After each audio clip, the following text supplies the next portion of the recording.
وإذ قلنا للملائكة اسجدوا لآدم فسجدوا إلا إبليس. Adapun tentang sejarah bangsa jin, memang tidak ada hadis yang sharih yang menjelaskan tentang asal muasal jin itu. Akan tetapi banyak riwayat Israiliyat yang sebagiannya bersanad dan sebagiannya tidak bersanad. Tentu kita akan menceritakan sebagai pengetahuan, bukan untuk dijadikan sebuah sandaran.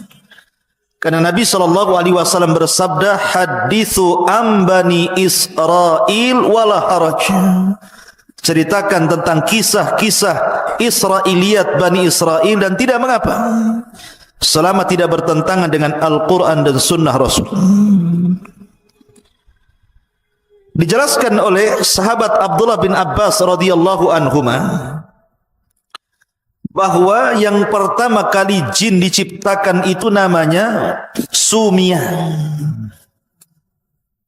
Jin yang pertama kali diciptakan Allah itu namanya Sumia. Lah Sumia ini diciptakan oleh Allah Subhanahu wa taala dari ujung nyala api. Dialah satu-satunya jin yang diciptakan dari nyala api, sama dengan Adam satu-satunya manusia yang diciptakan dari tanah, karena keturunannya tidak dari tanah. Adam itu ketika diciptakan, Allah Subhanahu wa taala sebagaimana diceritakan Imam Ibnu Katsir di dalam kitabnya Bidayah. Jadi Allah Subhanahu wa taala memerintahkan malaikat Jibril untuk mengambil tanah di bumi. Turunlah Jibril dari langit ke bumi, tapi bumi menolaknya. Bumi tidak mau ada satu tanah pun yang berkurang dari tempatnya. Maka Jibril pun naik kembali dan mengatakan kepada Allah bahwa bumi menolak. Kemudian Allah Subhanahu wa taala mengutus Mikail, juga bumi menolaknya. Sampai akhirnya Allah mengutus Malakul Maut. Kemudian bumi menolaknya, tapi Malakul Maut tidak mau kembali tanpa mengambil tanah yang diperintahkan Allah.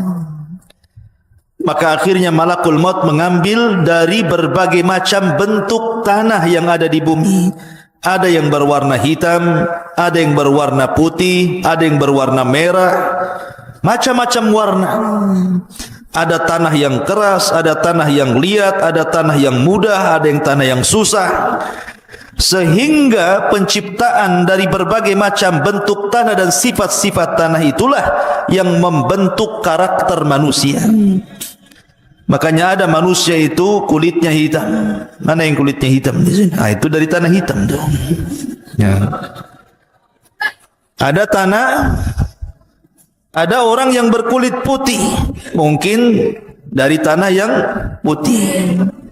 Ada yang berkulit merah, mungkin juga dari tanah merah. Ada yang belang-belang, mungkin campuran. Ya. Kemudian juga sifat-sifatnya berbeda. Ada yang mungkin keras kepala, ada pemaaf, ada yang kadang keras, kadang pemaaf. Itu sesuai dengan karakter tanah itu. Baru kemudian tanah itu diangkat ke langit, baru dibentuk Adam alaihi salatu wassalam. Jadi satu-satunya manusia yang dibentuk dengan tanah itu hanya Adam saja. Asal penciptaan manusia dari tanah. Sama dengan jin. Bahwa jin itu yang diciptakan dari ujung nyala api itu hanya Sumia namanya. Itulah Abu Al-Jin namanya. Bapaknya jin namanya Sumia. Lah Sumia ini diciptakan oleh Allah Subhanahu wa taala 2000 tahun sebelum Adam diciptakan. Bi alfai amin qabla khalqi Adam. 2000 tahun sebelum diciptakan Adam, maka Sumia ini diciptakan. Lah ketika itu, setelah Allah menciptakan Sumia, bapaknya jin ini, maka Allah Subhanahu wa taala berfirman kepada Sumia, tamanna, berangan-anganlah engkau, mintalah sesuatu kepadaku. Maka kata Sumia, Bapak jin ini mengatakan, atamanna an nara wa la nura wa an naghiba fi thara wa an yasira kahlana syababan. Kata beliau, kata bapaknya jin ini, kami hanya mengharap kepadamu ya Rabb agar kami bisa melihat dan tidak bisa dilihat. Makanya jin itu bisa melihat kita, tapi kita tidak bisa melihat jin. Allah mengatakan dalam Al-Quran, dalam Al-Quran gimana? Innakum yarakum min haitsu la tarawnahum. Sesungguhnya mereka melihat kalian, tapi kalian tidak bisa melihat mereka. Innahum yarakum min haitsu la tarawnahum. Karena itu permintaan bapaknya jin mengatakan, atamanna an nara wa la nura. Kami hanya mengharap kami bisa melihat tapi tidak bisa terlihat. Tetapi ini di dunia. Maka di akhirat sebagai bentuk keadilan Allah, kita yang akan melihat jin tapi jin tidak bisa melihat kita. Di akhirat nanti. Wa an naghiba fi thara. Dan agar kami bisa menghilang di tengah-tengah padang pasir, enggak ada yang mampu melihat kami. Wa an yasira kahlana syaban, dan agar tetap muda terus dan tidak pernah tua. Itulah permintaan Sumia, bapaknya jin ini. Kemudian Allah Subhanahu wa taala berikan tempat di bumi. Diberikan tempat di bumi, wa askanahul arda man yasha'u fiha, terserah mau apa dia di bumi itu. Wa hakadha kanal jinnu awal man abadallaha fil ardi. Maka Sumia inilah jin yang pertama kali yang beribadah kepada Allah di permukaan bumi. Belum ada manusia di bumi. Bumi ini diciptakan oleh Allah untuk jin pertama kali. Akan tetapi setelah kemudian Sumia ini kemudian diberikan keturunan yang banyak oleh Allah Subhanahu wa taala, sampai akhirnya Sumia pun meninggal dunia. Maka datang generasi setelahnya. Lah generasi setelahnya ini tidak bersyukur kepada Allah. Mereka sudah diberikan nikmat oleh Allah Azza wa Jal untuk melihat dan tidak bisa terlihat. Diberikan oleh Allah usia yang panjang sehingga mereka tetap muda. Diberikan fasilitas di bumi dan seluruh kenikmatannya. Mereka tidak bersyukur. Justru mereka itu malah menumpahkan darah dan saling membunuh sesama mereka. Makanya ketika Allah Subhanahu wa taala menciptakan Adam,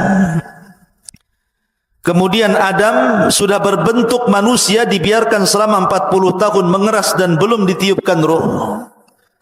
Maka malaikat mengintip. Ini Allah sedang menciptakan makhluk apa ini?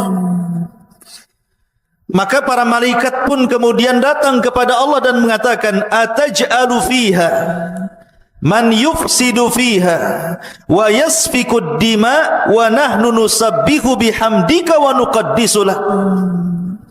Ya Rabb, apakah engkau akan menciptakan makhluk seperti jin yang suka menumpahkan darah, suka merusak bumi, sementara kami makhluk yang terus bertasbih memujimu dan senantiasa mensucikan namamu? Maka Allah Subhanahu wa taala bantah dengan mengatakan, inni a'lamu ma la ta'lamun. Aku lebih tahu tentang ciptaanku daripada kalian, kata Allah. Buktinya dari Adam lahir para nabi yang kedudukannya jauh lebih mulia dibandingkan para malaikat. Lah ketika malaikat mengatakan, apakah engkau akan menciptakan makhluk seperti orang yang sebelumnya, maksudnya jin yang sudah menumpahkan darah, merusak bumi, karena memang jin itu tabiatnya merusak bumi, menumpahkan darah. Makanya kemudian umatnya Sumia ini tidak bersyukur kepada Allah, dibalasnya nikmat dengan kekufuran. Maka dari situlah akhirnya terjadi peperangan antara malaikat dan juga bangsa jin. Tetapi riwayat peperangan antara malaikat dan bangsa jin ini tidak benar. Bagaimana mungkin malaikat berperang dengan jin? Kalau malaikat ingin berperang dengan jin, satu malaikat saja bisa mengalahkan semua manusia dan jin. Malaikat apa? Malaikat maut. Semua bisa dicabut nyawanya sama dia. Ya. Ngapain pula berperang-perang kan gitu ya. Tapi ini cerita Israiliyat, hanya cerita saja. Di situ dicantumkan bahwa malaikat perang bersama melawan jin. Akhirnya jin ditangkepi. Ya, sebagiannya kemudian dilempar ke juzur, ke daerah-daerah yang dipenjara di hutan-hutan, di lautan-lautan, dipenjara oleh malaikat. Lah dari situ dalam cerita Israiliyat itu, dalam satu kisah, setelah kemudian para malaikat mentertibkan bangsa jin dan sebagainya dipenjarakan di hutan-hutan belantara, maka ada anak jin yang masih kecil itu dibawa naik oleh malaikat, kemudian hidup di langit. Lah jin kecil ini, anak kecil ini, jin yang masih kecil yang dibawa oleh malaikat ke langit itu namanya Azazil namanya. Ya. Azazil inilah yang kemudian dibawa ke langit, dididik oleh malaikat sampai dia besar. Akhirnya dia beribadah kepada Allah, puasa, solat, zikir, macam-macam. Dan Allah subhanahu wa ta'ala kuasakan kepada Azazil untuk menjadi penguasa langit dunia. Jadi Azazil menjadi penguasa langit dunia, diserahkan kekuasaan langit dunia sama Azazil. Jadi inilah cerita yang kita akan kisahkan. Jin yang saleh tapi tersesat, dialah Azazil. Anak kecil, jin kecil yang dibawa malaikat ke langit, kemudian dididik menjadi dewasa, akhirnya menjadi ahli ibadah, taat kepada Allah, hidup di alam para malaikat, kemudian diserahkan kekuasaan untuk menguasai langit dunia. Maka itulah satu-satunya jin yang paling soleh kala itu. Ada juga yang mengatakan riwayat yang lain tentang Israiliyat, bahwa ketika Allah subhanahu wa ta'ala menciptakan jin, kemudian jin ini rusak betul, rusak luar biasa, suka menumpahkan darah. Maka Allah subhanahu wa ta'ala utus dari kalangan mereka seorang jin yang saleh, mungkin dari kalangan manusia itu seperti para nabi, namanya Azazil, dipilih oleh Allah untuk menjadi pembaharui bangsa jin, supaya mentertibkan bangsa jin, kemudian didukung oleh kekuatan para malaikat. Sama seperti Rasul dalam perang Badar dibantu oleh malaikat sehingga Allah menangkan peperangannya, ataupun dalam perang Khandaq seperti malaikat menolong Rasul di Khandaq, akhirnya dimenangkan peperangannya, dan perang-perang lainnya, dan berhasil kemudian memenjarakan jin-jin yang jahat. Dari sebab kegemilangan keberhasilan Azazil mentertibkan bangsa jin, sebagai bentuk kebaikannya Allah angkat Azazil dari bumi ke alam malaikat, bahkan menjadi khazanatul jannah, menjadi bendaharawan surga yang memelihara surga. Itu kisah Israiliyat sekali lagi ya. Seperti itu kisahnya. Lah, setelah kemudian Azazil ini berada di alam malaikat, hidup bersama para malaikat, beribadah layaknya malaikat. Makanya kemudian ada khilaf di antara ulama, Azazil ini sendiri nama Israiliyat, tidak ada dalam Quran Sunnah, tapi itulah jin yang paling soleh ketika itu. Sehingga para ulama mengatakan, apakah Azazil ini, jin iblis ini, bagian daripada malaikat ataukah dia bagian daripada jin? Maka karena hidup di malaikat, di alam malaikat masalahnya. Tetapi ulama menguatkan bahwa Azazil itu bukan malaikat, tetapi jin berdasarkan Al-Quran. Allah mengatakan kana minal jinni fa fasaqa an amri rabbi. Ajazil itu bagian daripada jin yang berbuat fasik kepada perintah Allah. Singkat cerita bahwa Ajazil hidup dengan para malaikat, beribadah layaknya malaikat, menjadi jin yang paling soleh. Sampai pada waktunya Allah subhanahu wa ta'ala ingin menciptakan makhluk yang berbeda.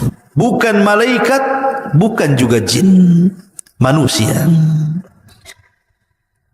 Maka Allah subhanahu wa ta'ala menciptakan manusia, kemudian disebut Adam. Kenapa Adam? Karena diciptakan dari adim.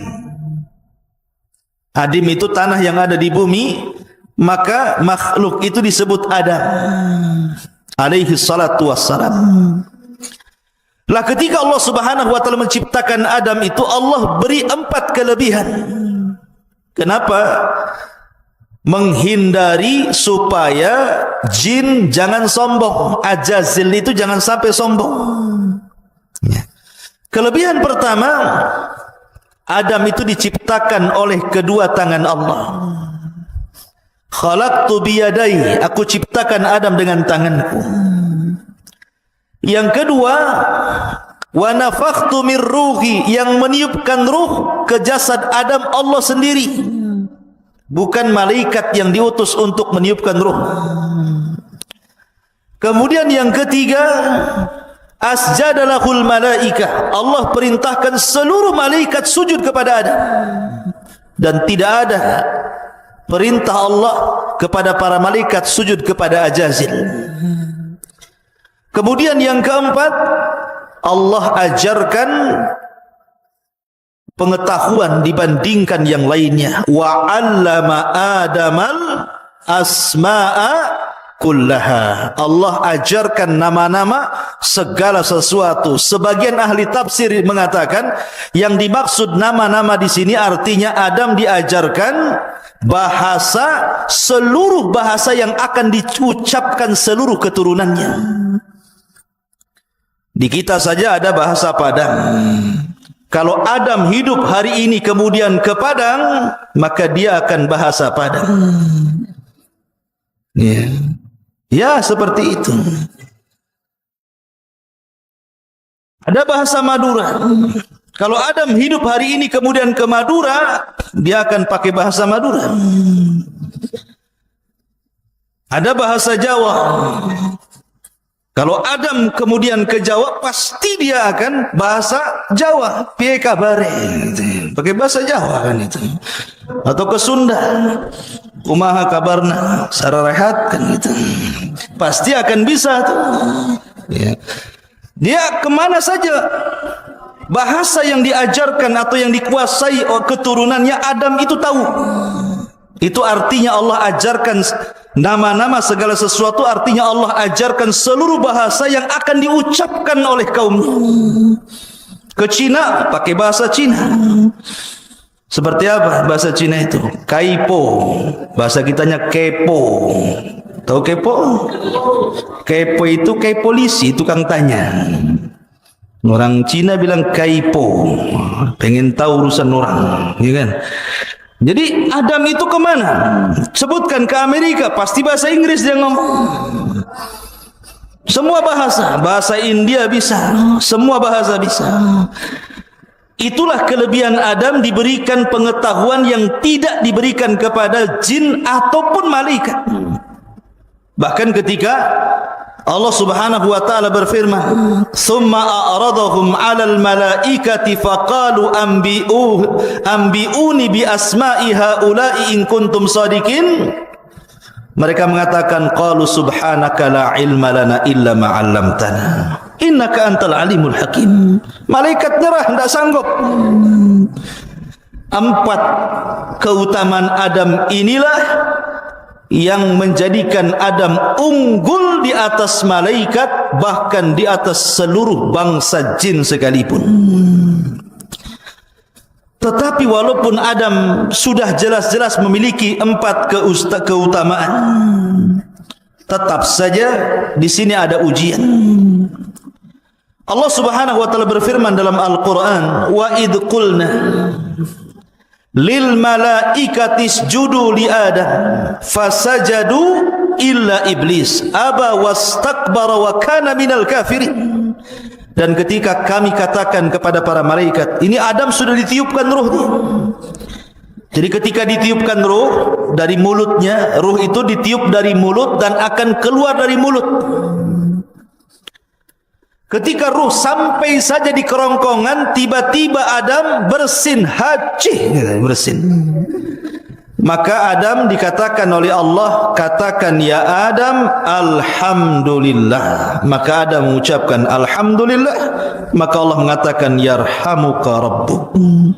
Makanya sunnah, kalau antum bersin baca alhamdulillah, yang mendengar jawab yarhamukallah. Kemudian ketika ruh sudah sampai di tangan, belum sampai di kaki, Adam melihat buah-buahan. Maunya diambil saja, pada ruhnya belum sampai ke kaki itu.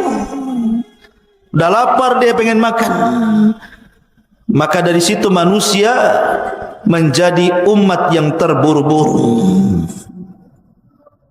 Allah mengatakan dalam Al-Quran, khalaqnal insana min ajal. Kami ciptakan manusia terburu-buru. Kalau ingin hari ini, kalau bisa hari ini nampak di hadapannya. Itulah manusia. Ketika betul-betul ruh sampai di kaki, maka Allah Subhanahu wa taala berfirman kepada Adam, ya Adam, idhhab ila haula'il malaika. Pergi kau temui para malaikat itu. Maka Adam pun kemudian menemui para malaikat. Kemudian ucapkan ya Adam, assalamu alaikum. Maka Adam pun mengucapkan assalamu alaikum, dijawab malaikat wa alaikum salam. Maka Allah mengatakan fa innahu tahiyyatuka wa tahiyyatu ummatika min ba'di. Itulah salam penghormatan dirimu dan salam penghormatan umat setelahmu. Makanya assalamualaikum menjadi sebuah salam yang menjadi syariat kita. Ketemu assalamualaikum, waalaikumsalam. Ya. Lah setelah itu kemudian Allah kemudian memerintahkan seluruh malaikat lah, ketika itu Ajazil ada di situ. Ajazil itu ada di antara malaikat. Maka kemudian Allah Subhanahu wa taala perintahkan mereka sujud semua, termasuk Ajazil. Semua malaikat sujud kecuali Ajazil. Apa yang menjadikan Ajazil tidak mau sujud? Aba wastakbara wa kana minal kafirin. Enggan, sombong, termasuk orang kafir. Kenapa bisa enggan dan sombong? Karena sebelumnya Ajazil ini, ketika Adam masih mengeras belum ditiupkan ruh, itu suka jalan-jalan nengok-nengok. Kadang dipegangnya patung Adam itu, masuk dari lubang telinga, keluar dari lubang hidung. Masuk dari lubang hidung, keluar dari lubang mulut. Kemudian ditepuk-tepuk pula ada suara. Makanya Allah mengatakan min salsalin kal fakhar. Fakhar itu suara. Maka kemudian kata Ajazil, ini makhluk yang lemah ini, karena berongga masalahnya. Maka dia pun mengatakan di hadapan patung Adam yang belum ditiupkan roh, la in sullitu alayya la uhlikanna wa la in sullitu alayya la uksiyanna. Kalau Allah serahkan makhluk ini kepadaku, ku buat dia hancur. Kalau Allah serahkan makhluk ini kepadaku, ku buat dia maksiat kepada Allah. Dari sini hasad muncul. Maka hasad itu penyakit pertama di bumi dan penyakit pertama di langit. Ini yang menjadikan aba wastakbara wa kana minal kafir, itu penyakit hasad iblis itu. Makanya dia enggan, dia sombong, akhirnya dia kufur. Padahal kurang apa coba? Ajazil itu hidup di alam malaikat, sudah dikasih nikmat yang banyak loh, kok bisa kufur dia? Masyarul muslimin yang dimuliakan Allah Azza wa Jalla. Akhirnya kemudian Ajazil pun ketika sudah enggan tidak mau sujud kepada Adam, maka akhirnya dia pun berusaha untuk menghilangkan nikmat yang Allah anugerahkan kepada Adam. Ketika ditanya oleh Allah, "Ma mana'aka alla tasjud lima khalaqtu biyadai?" Wahai iblis, wahai Ajazil, kenapa kau tidak mau sujud kepada makhluk yang kuciptakan dengan tanganku? Maka iblis mengatakan apa? Ajazil mengatakan apa? Ana khairum minhu, khalaqtani min nari wa khalaqtahu min tin. Saya lebih baik ya Rabb. Kau ciptakan dia dari tanah, aku ciptakan kau dari api. Ini kias fasid namanya, kias batil. Kenapa? Siapa bilang tanah lebih baik dibandingkan api, lebih baik dibandingkan tanah? Tanah itu lebih baik dibandingkan api. Dengan tanah bisa bangun rumah, dengan tanah bisa berkebun, dengan tanah bisa bercocok tanam, dengan tanah bisa beternak, macam-macam. Api bisa apa? Api itu hanya membakar saja, ngancurin orang, ngancurin rumah, ngancurin bangunan. Ini kias batil namanya. Ya. Maka yang pertama kali mengkias batil itu ya iblis ini. Lah dari situlah Allah kemudian melaknat Ajazil. Sejak dilaknat itulah dia menjadi iblis.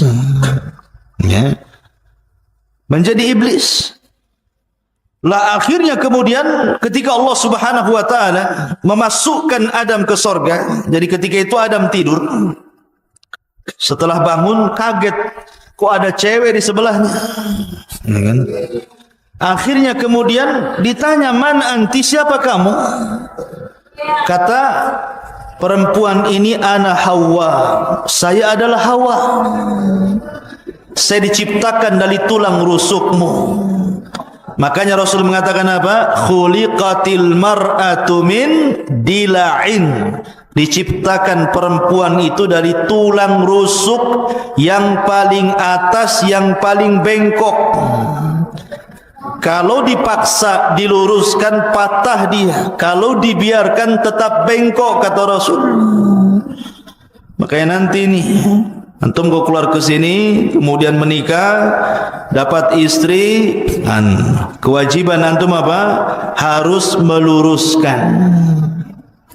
Harus meluruskan. Jangan suami ikut-ikut bengkok, nanti suami bengkok namanya.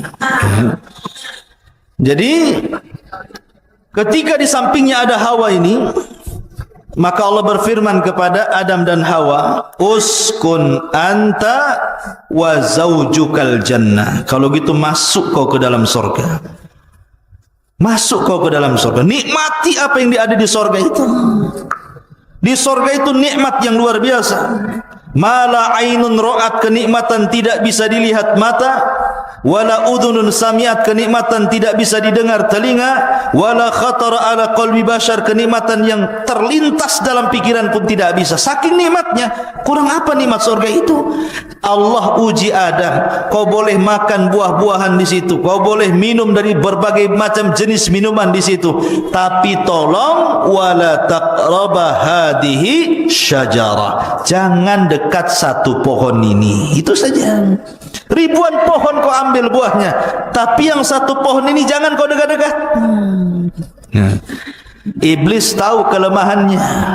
Ketika itu iblis berada di luar sorga, sudah tidak bisa lagi masuk ke sorga karena sudah dikeluarkan dari sorga. Kemudian Allah buat jaga sorga dengan para malaikat. Iblis tidak bisa masuk.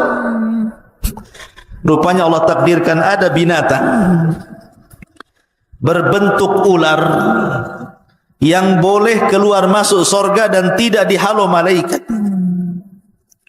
Dari sini maka akhirnya iblis pun bekerja sama dengan ular itu untuk masuk ke dalam sorga. Ular ini pula kemudian terpengaruh dengan iblis tadi. Akhirnya iblis sembunyi di rongga ular, masuklah berhasil ke dalam sorga. Makanya ketika nanti iblis turun ke dunia, kemudian membuat istana di tengah lautan, maka dijaga oleh ular-ular di situ. Berdasarkan beberapa riwayat. Ya. Maka akhirnya setelah masuk ke dalam surga, Allah tahu, tidak mungkin Allah tidak tahu. Kenapa Allah tidak cegah? Karena Allah itu idza arada syai'an ahya asbabah. Kalau menghendaki sesuatu, pasti akan dihidupkan sebabnya. Karena Adam itu akan diciptakan oleh Allah menjadi khalifah fil ardi, kan itu.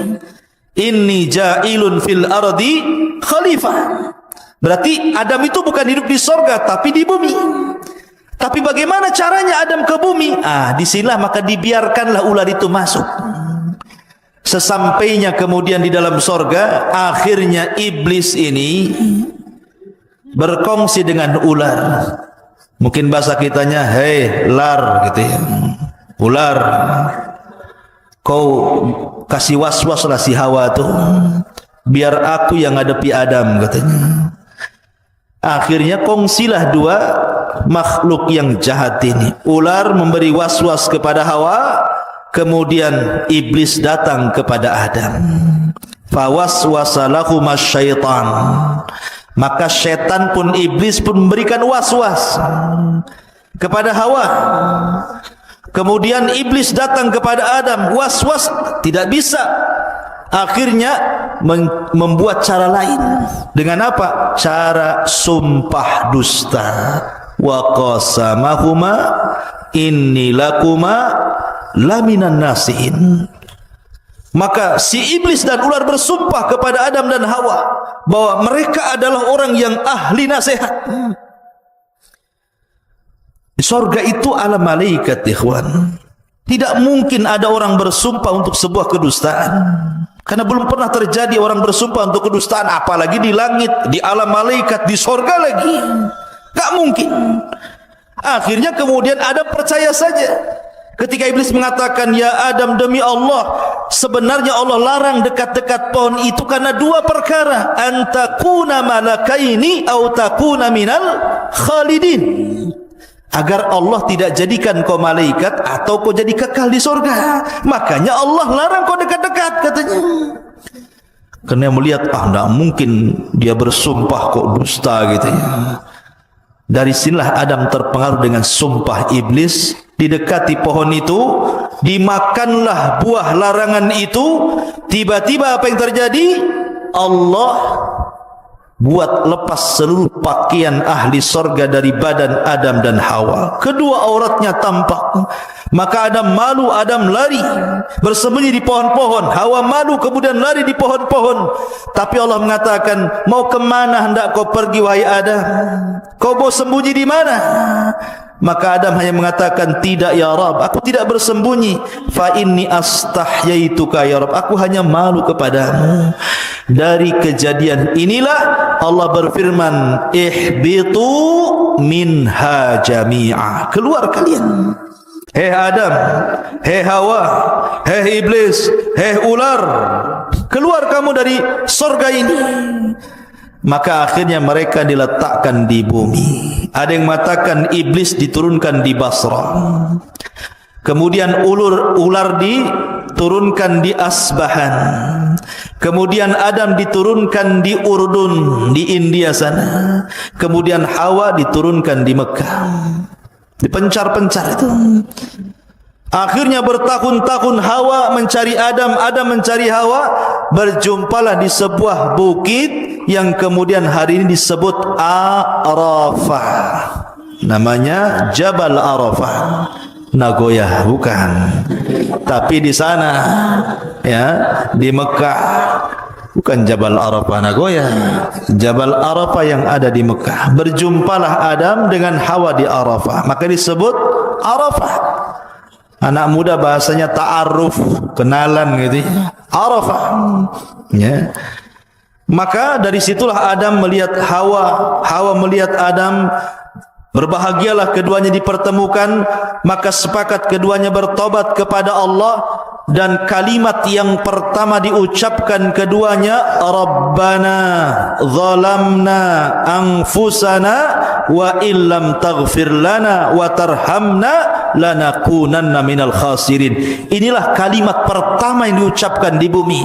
Fatalaqqa Adam mir rabbihi kalimatin fataba alaihi innahu huwa tawwabur rahim. Ini kalimat yang diajarkan pertama kali adalah kalimat Rabbana, ya Rabb kami, zalamna anfusana, diri-diri kami telah mendolimi diri kami ya Rabb, fa illam taghfir lana, kalau engkau tidak mengampuni dosa kami, lanakunanna minal khasirin, tentu kami menjadi hamba yang rugi.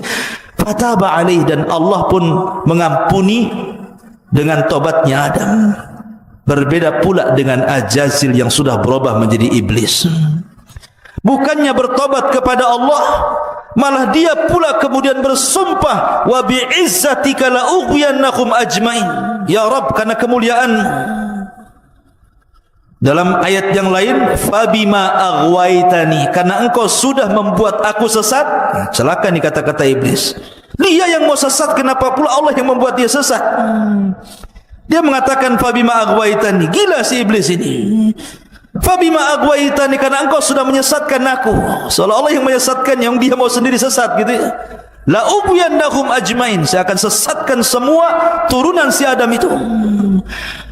Akhirnya dari sinilah genderang perang terjadi, dimulai antara kubu Adam dan kubu iblis, CS. Akhirnya kemudian setelah Adam alaihi salatu wassalam, karena memang dia pernah hidup di sorga, diajarkan segala sesuatu pengetahuan, maka akhirnya Adam pun diberikan pengetahuan untuk bercocok tanam. Mulai dari bercocok tanam, karena bumi itu dulu gersang, mulai dicocok tanam, banyak tumbuhan di mana-mana ya. Kemudian iblis pun mulai menggoda Adam, tapi Adam tidak bisa tergoda. Hawa tidak bisa tergoda, karena duanya sudah bertobat, tidak mau lagi bermaksiat kepada Allah. Karena tidak bisa menggoda Adam, tidak bisa menggoda istrinya, akhirnya iblis menunggu-nunggu keturunannya. Ketika Hawa melahirkan 20 kali, sekali melahirkan selalu kembar, perempuan laki-laki. Maka Adam punya anak sebanyak 40, 20 laki-laki, 20 perempuan. Coba 20 kali melahirkan nasi kembar saja, satu kampung ya. Akhirnya kemudian yang paling besar namanya Qabil, ada juga adanya Habil. Setelah kemudian keduanya dewasa, Allah berikan syariat supaya menikah, supaya memperbanyak keturunan, tapi dengan cara silang. Kembaran Habil menikah dengan Qabil, kembaran Qabil menikah dengan Habil. Rupanya iblis ada kesempatan. Ini kesempatanku untuk menggoda turunan Adam. Datanglah dia kepada Qabil. Bil, kau tengok tuh kembaran si Habil tuh, cantik enggak? Kau tengok kembaranmu sendiri, cantik tak? Iya, cantik kembaranku. Nampaknya dia kurang cantik. Mulai dikasih was-was di situ. Dari sini dia tolak dan mengatakan kepada ayahnya, wahai ayahanda, aku tidak mau menikah dengan kembarannya si Habil itu. Saya mau menikah dengan kembaran saya sendiri. Adam itu bukan ayah diktator. Dia berdoa lagi kepada Allah Azza wa Jalla, bagaimana cara menyelesaikan pertikaian saudaranya ini. Dari sini Allah syariatkan apa? Disyariatkan untuk berkurban. Allah mengatakan, watslu alaihim naba abnai adam bil haq idh qarraba qurbanan fatuqabbala min ahadihima wa lam yutaqabbal min al-akhar qala la aqtulannak qala innama yataqabbalu Allahu minal muttaqin. Katakan ya Muhammad, ceritakan tentang dua kisah anak Adam. Yang keduanya berkurban untuk mencari pasangan. Allah terima yang satu dan Allah tolak yang lain. Yang ditolak ngamuk dan mengatakan saya akan bunuh kamu. Yang diterima mengatakan Allah hanya menerima kurban orang yang bertakwa. Sepakat ahli tafsir bahwa ayat ini bicara tentang Qabil dan Habil. Maka ketika kurbannya ditolak, setan datang lagi dan mengatakan, Bil, itu rekayasa ayahmu saja tuh.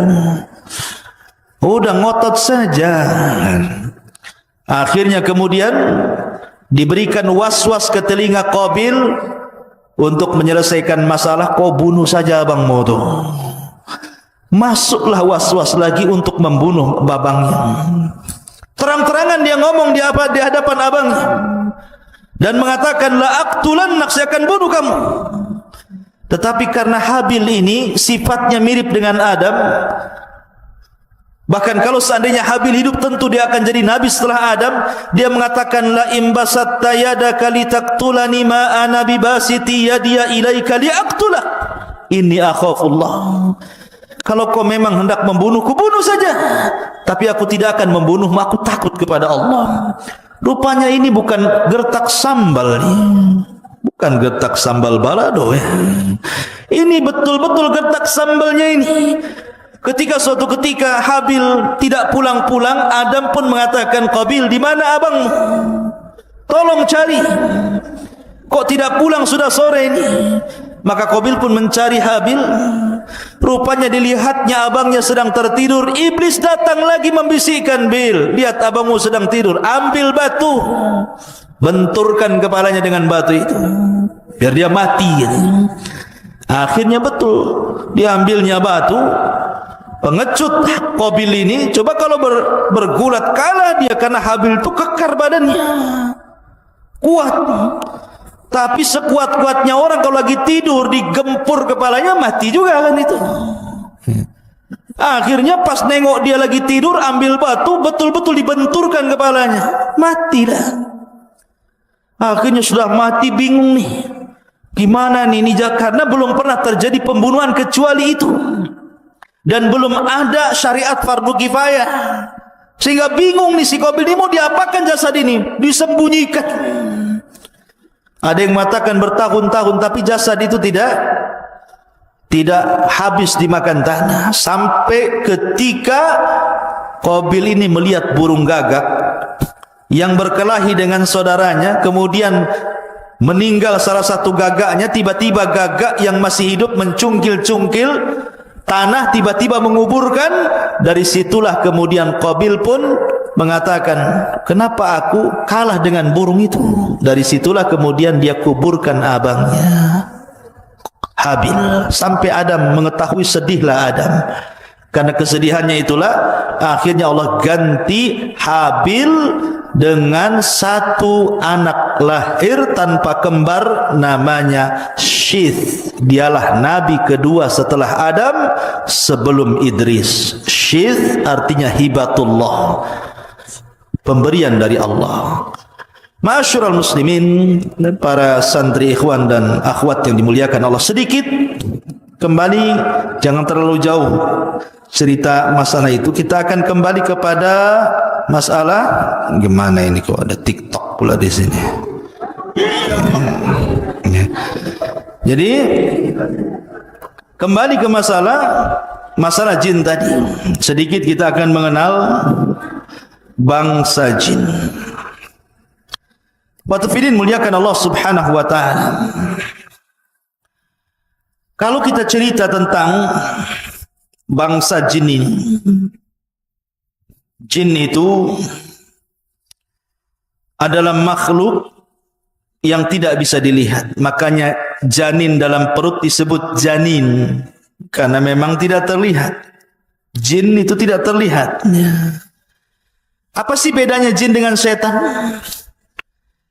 Setan itu atau syaitan itu sifat, kalau jin itu zat. Dan setan itu bisa melekat pada jin, bisa melekat pada manusia, bisa melekat pada binatang.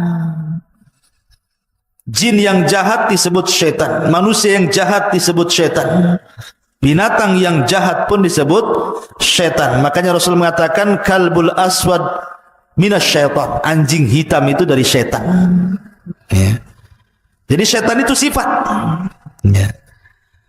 Dan tadi sudah saya katakan bahwa kalau cerita asal penciptaan jin ya dari api, tetapi anak turunannya tidak sebagaimana Sumia tadi. Ya sama dengan manusia, tidak dari tanah anak turunannya. Lah kenapa Allah ciptakan jin? Pertanyaannya, Allah berfirman dalam Al-Quran, jawabannya, wa ma khalaqtul jinna wal insa illa liya'budun. Tidaklah kami ciptakan jin dan manusia kecuali disuruh untuk beribadah. Jadi manusia, jin, malaikat semua beribadah kepada Allah. Semua beribadah. Tetapi ada yang beribadah, ada yang tidak. Beda dengan malaikat beribadah semuanya karena tidak punya nafsu. Tapi manusia dan jin itu diberikan nafsu.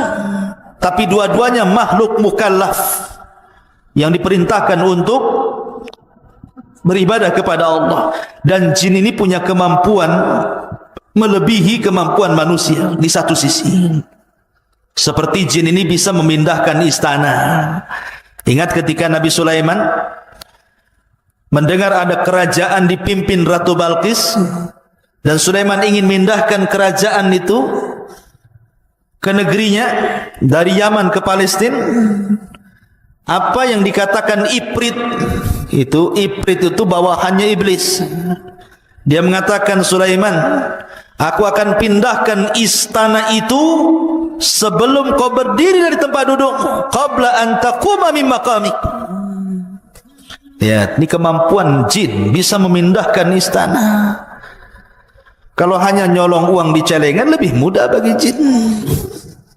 Ya, kalau antum hilang uang di lemari berarti ada jin yang ngambil. Jin dari manusia. Ya. Jadi jin itu bisa ngambil dari memindahkan barang. Nah, itu jin. Ya. Maka antum jangan jadi jin suka mindah-mindahin uang dari lemari kawannya. Ya, kalau dipindahin, kalau diambil kan masalah. Lebih jin dibandingkan jin jadinya. Ya. Jadi dia memiliki kekuatan luar biasa. Kemudian juga bisa tasyakul. Tasyakul itu bisa beralih rupa. Jin itu bisa menjadi manusia. Makanya ada cerita di kampung-kampung saya itu, dulu pernah dapat cerita di kampung saya di Majalengka sana. Ada preman, ketua preman, lomba minuman keras campur spertus. Antum tahu spertus? Ya. Minuman keras campur spertus. Kemudian dicampur pil BK. Antum tahu pil BK? Pil untuk anjing gila tuh. Jadi tua dicampur spertus, dicampur pil BK. Dicampur spertus, dicampur pil BK. Diminum. Anjing saja mati apalagi orang. Ya. Mati nih preman ini. Rupanya kawan-kawan premannya selama seminggu tidak ada yang berani keluar rumah. Rupanya preman takut hantu. Kemudian cerita-cerita katanya kepala premannya hidup lagi. Di mana tuh? Tuh sering nongkrong di jembatan. Berarti bukan si tampan jembatan itu ya.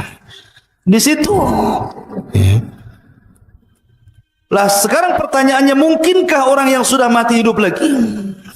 Kita katakan tidak mungkin, mustahil. Tetapi pertanyaan, siapa yang nongkrong di jembatan itu? Maka sebagian para ulama, boleh jadi itu jin korin namanya. Setiap manusia itu ada korin. Ada korin dari malaikat, ada korin dari jin. Lah jin korin itulah yang terkadang tasyakul orang yang sudah mati, karena dia kawan orang ini sebelum matinya, jadi dia bisa tasyakul persis wajahnya seperti dia untuk menakut-nakuti manusia. Jadi jin itu bisa tasyakul, bisa berbentuk anjing, terkadang tasyakul seperti anjing hitam, terkadang juga berbentuk seperti kucing hitam, terkadang seperti gagak, terkadang seperti keledai, terkadang seperti kuda, macam-macam. Ya, karena Rasul mengatakan anjing hitam dari setan, bukan berarti semua anjing hitam setan, bukan. Terkadang keumuman jin itu suka dengan anjing hitam, maka kalau berbentuk anjing hitam, bisa saja itu jelmaan jin atau ya anjing kan gitu. Intinya bahwa jin itu bisa tasyakul seperti itu.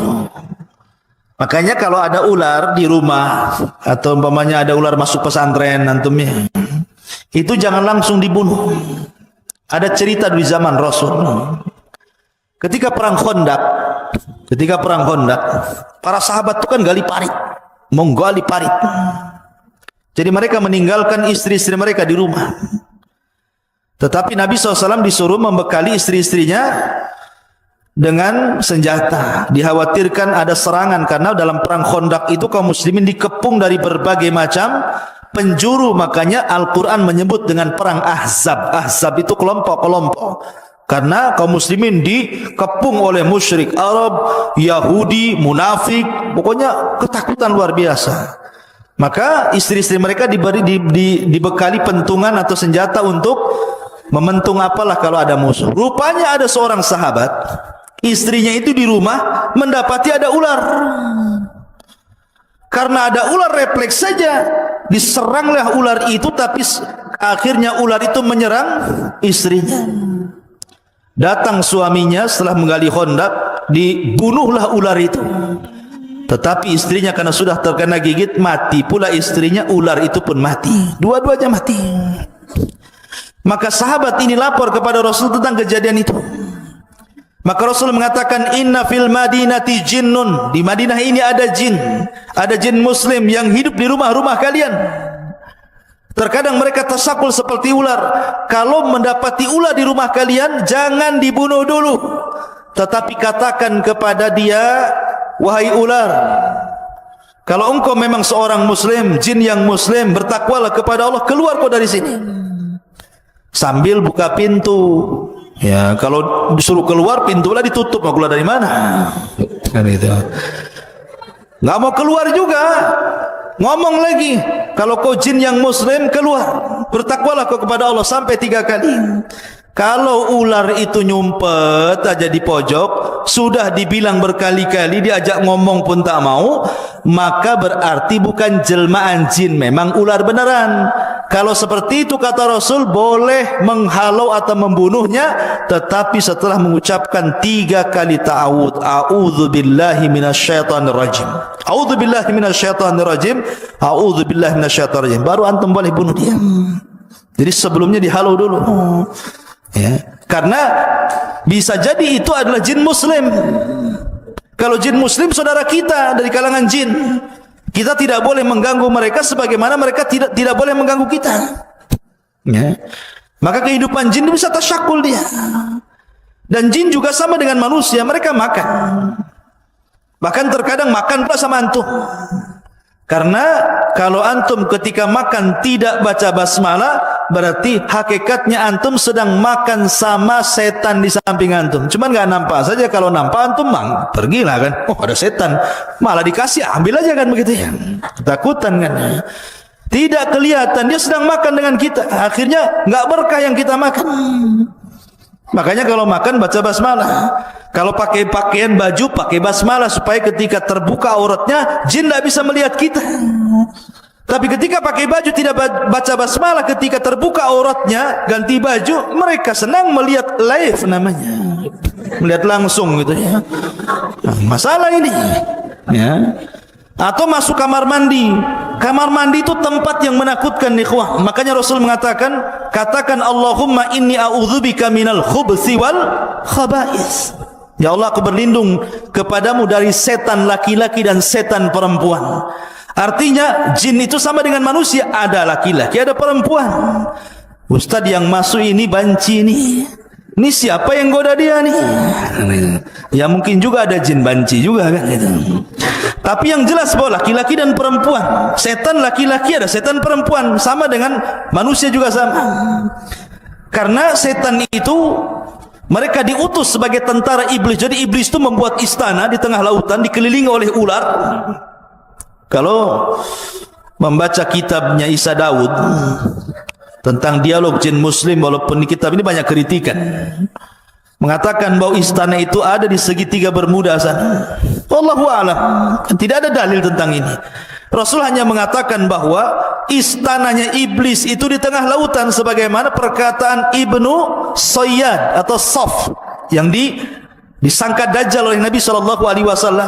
Kemudian dia mengatakan wa kana arsyuhu 'alal ma, istana iblis itu ada di tengah lautan. Ya. Artinya punya istana, dan setiap hari mereka, iblis ini sebagai kepalanya yang tidak akan pernah mati kecuali sampai kiamat, akan mengutus orang ke daratan. Goda orang itu. Goda yang sebelah sana, kau goda sebelah sana. Akhirnya ada yang meninggalkan solat, ada yang meninggalkan zakat, ada yang bakhil, ada yang tidak membaca Quran, macam-macam tergoda. Sampai akhirnya ada tentara yang bisa memisahkan suami istri, retak hubungan rumah tangga orang.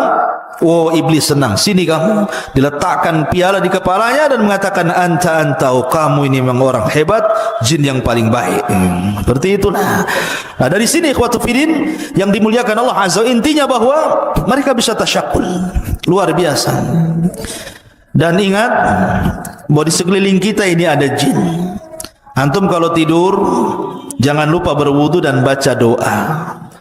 Kalau berwudu kemudian baca doa, kemudian antum tidur, maka di samping kiri antum itu malaikat.